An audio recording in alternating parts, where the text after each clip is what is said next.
असदुद्दीन अवैसी, अख्तरुल ईमान, राणा रंजीत सिंह, इम्तियाज जलील। अरे हम 4 भी चले गए तो तुम्हारे 400 पर भारी पड़ जाएंगे। कभी भी गूंगे मुक्के नहीं है। डट कर मेरे कायद ने अगर को सिखाया है कश्मीर से कन्याकुमारी तक, तो इस मुल्क के नौजवानों को यह सिखाया है कि सीना चौड़ा करके और सर ऊंचा करके चलना सीखो मेरे भाइयों। यह दौर तुम्हें डराने का है, तुम्हें घबराने का है। कोई भी आएगा तुम्हारे बारे में, तुम यहां चले जाओ, वहां चले जाओ, कटोरा उठाओ। मेरे भाई, आप ये समझ लीजिए, राणा रंजीत सिंह की ये सीट हमारे लिए, इस मुल्क की सियासत के लिए क्या मायने रखती है। ये एक सीट हिंदुस्तान की सियासत बदल देगी। जिस पार्टी के बारे में लोग अलग अलग नजर से देखते हैं, मैं राणा साहब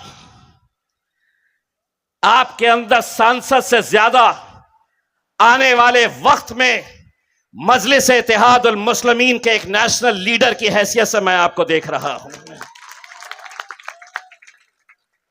मैं इनके समाज के तमाम लोगों से, राजपूत समाज का हमारा एक गहरा रिश्ता है, दलित समाज हमारे साथ पूरी ताकत के साथ जुड़ा हुआ है। मेरी जीत महाराष्ट्र के अंदर जब सभी कहते थे कि यह जीत नहीं सकता, तो चट्टान की तरह पूरा दलित समाज मेरे साथ खड़ा हुआ था। चट्टान की तरह आज हिंदू समाज के भाई हो, वो भी पूरी ताकत के साथ यहां पर मेरे लिए खड़े हुए। कभी किसी ने सोचा नहीं था शिवसेना वाले 20 साल से लगातार मेरे शहर में 20 साल से सांसद उनका, विधायक उनका, नगर पालिका, नगर परिषद सब उनकी। जब हम मैदान में खड़े हुए तो हमको लोगों ने वही इल्जाम लगाया, ये नहीं, ये तो वोट काटने के लिए आए हैं, ये सिर्फ वोट काटेंगे, भाजपा शिवसेना बड़ी आसानी से अब जीत कर आएगी। हमने अपने नौजवानों से कहा, इतने साल तक किसको वोट देते आए हैं? किसी ने कहा हम कांग्रेस को दे रहे, किसी ने कहा हम शरद पवार की एनसीपी को दे रहे। मैंने कहा क्या वजह है कि तुम वोट दे रहे कांग्रेस को, एनसीपी को, जीतकर कौन आ रहा है?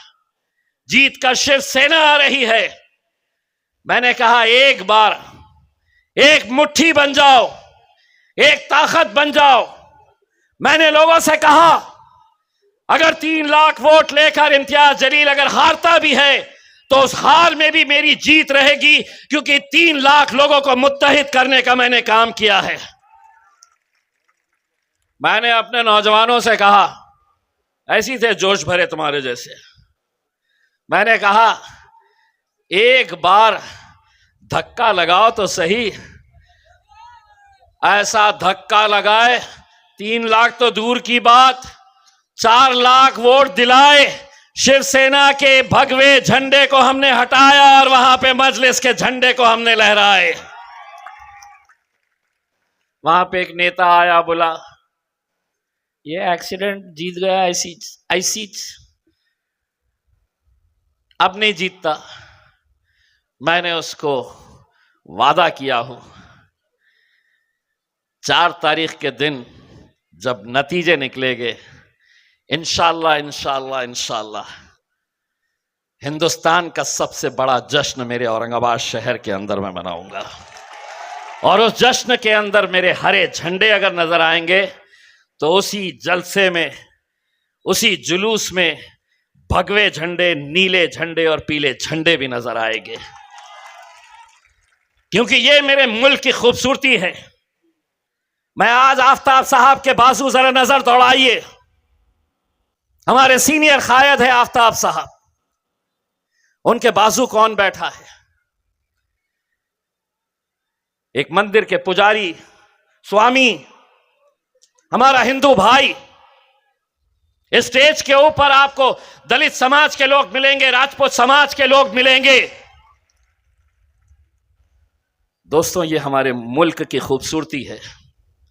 यही खूबसूरती है जो बाबा साहब अंबेडकर के संविधान की वजह से आज तक हम अलग अलग जाति, धर्म और मजहब के हो गए, लेकिन मेरे में, राणा साहब में, वो महाराज के अंदर, अगर हम तीनों के अंदर कोई एक बात कॉमन है तो वो हिंदू हो गए, ये राजपूत हो गए, मैं मुसलमान होगा, लेकिन हम तीनों को गर्व इस बात का है कि हम गर्व से हिंदुस्तानी कहते हैं, हम हिंदुस्तान के हैं, ये मुल्क हमारा है, इस बात का फख्र है हमें। लेकिन आज मेरे कायद को रोकने के लिए कैसी कैसी साजिशें की जा रही है। राणा भाई ने आपको बताया। दोस्तों, असदुद्दीन अवैसी ने कहीं जाना नहीं चाहिए, कहीं इलेक्शन लड़ना नहीं चाहिए। इन्होंने इलेक्शन के अंदर कोई हिस्सा ही नहीं लेना चाहिए। जैसे ही हम अपने उम्मीदवार उतारते हैं, मीडिया में फिर शुरू हो जाता है, भाजपा जीतेगी, ये बी टीम, ये सी टीम। 2019 के अंदर 543 में से मजलिस ने महज 3 सीटें लड़ी थी पूरे हिंदुस्तान के अंदर। एक हैदराबाद असद साहब जीते, आपका भाई इम्तियाज जलील औरंगाबाद से जीता, और तीसरी सीट अख्तरुल ईमान साहब की 3 लाख से ज्यादा वोट लेकर हासिल करके दूसरे नंबर के ऊपर रहे थे। इंशाअल्लाह हम अल्लाह से दुआ करते हैं कि इस बार अख्तरुल ईमान साहब भी हमारे साथ पार्लियामेंट के अंदर जरूर पहुंचे। मेरे भाइयों, आप दुआ करिए अख्तरुल ईमान साहब के लिए, और उसी दुआ में आप राणा रंजीत साहब के लिए भी दुआ करिएगा कि वो भी वहां पर हमारे साथ पहुंचे। एक सीट क्या बदलाव ला सकती है इस मुल्क के अंदर। असदुद्दीन अवैसी साहब को यहां पर आने से, मैं अभी आदिल साहब के साथ गाड़ी में आ रहा था, रास्ता भर वो कभी डीएम से बात कर रहे, कभी दूसरे अधिकारियों से बात कर रहे कि असद साहब को आने क्यों नहीं दिया जा रहा है। उन्हें जिस जगह के ऊपर जलसा लेना है वहां जलसे की इजाजत नहीं दी जा रही है। हुकूमत का दबाव है कि असद साहब का जहां वो चाह रहे हैं जलसा नहीं होना चाहिए, परमिशन नहीं दी जा रही है, हर एक को दी जाती है। असद साहब की ये तकलीफें जब मैं देखता हूं कि कैसी रुकावटें उनके सामने आ रही है, हर मुश्किल से लड़ रहा हूं, बस यही सोचकर धूप कितनी भी तेज हो समंदर सूखा नहीं करते। एक अकेला आदमी हैदराबाद से अपने कारवां लेकर शुरू किया था। आज बैरिस्टर असदुद्दीन अवैसी साहब के हम सिपाही की हैसियत से उन्होंने जो एक ख्वाब देखा, उस ख्वाब की ताबीर करने के लिए हम पूरी जद्दोजहद कर रहे हैं, पूरी मेहनत कर रहे हैं। और यकीन मानिए, मैं समझता हूं और पूरी जिम्मेदारी के साथ यह कहता हूं, राणा साहब, पूरी जिम्मेदारी के साथ मैं आपके और आपके समाज को एक पैगाम देना चाहता हूं कि अल्लाह ने चाहा इम्तियाज जलील जीते, अख्तरुल ईमान साहब जीते, लेकिन हम दोनों के जीतने से ज्यादा अगर असदुद्दीन अवैसी साहब को किसी की जीत की खुशी होगी तो राणा रंजीत साहब तुम्हारे जीत की खुशी होगी उसमें, क्योंकि हमारे ऊपर जो धब्बा लगा हुआ है, हमारे ऊपर जो बार बार कीचड़ फेंका जाता है, फेंकने वाले कौन?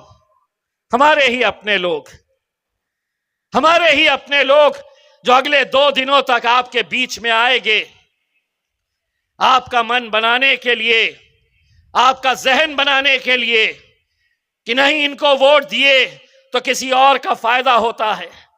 यही सोच लेकर 2019 के अंदर पूरे गणित हमारे जितने भी दल्लू दलाल नेता थे वो आते थे और नौजवानों को बताते थे कि कैसे जीतेगा, जीत ही नहीं सकता है इम्तियाज जलील।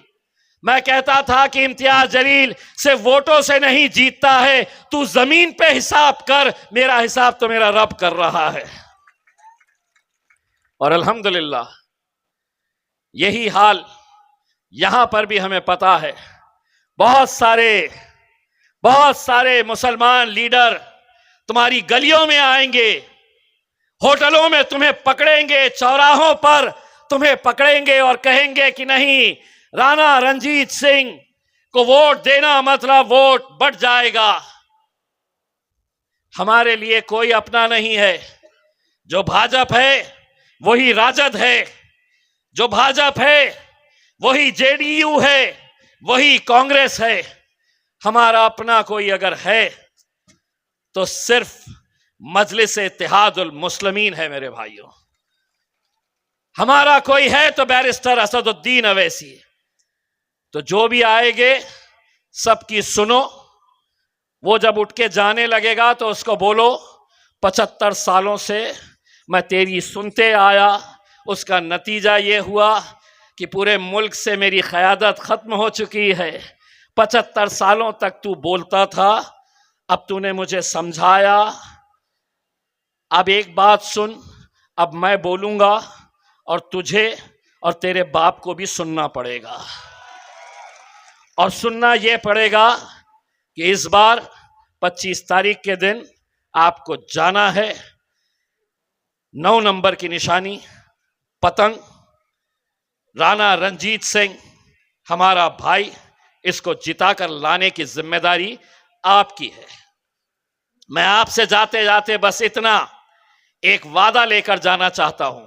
नतीजे के दिन तो मैं औरंगाबाद में रहूंगा, नतीजे के दिन तो अख्तर भाई किशनगंज के अंदर रहेंगे, आप लोग यहां पर रहेंगे। इम्तियाज जलील का सीना भी चौड़ा होना चाहिए, जहां पर मैं मीडिया वालों से कहूंगा कि मैं अपने भाइयों के बीच गया था भीख मांगने के लिए कि इस बार इत्तेहाद का सबूत दो और राणा रंजीत सिंह को जिताकर लेकर आओ करके। इसमें आप लोग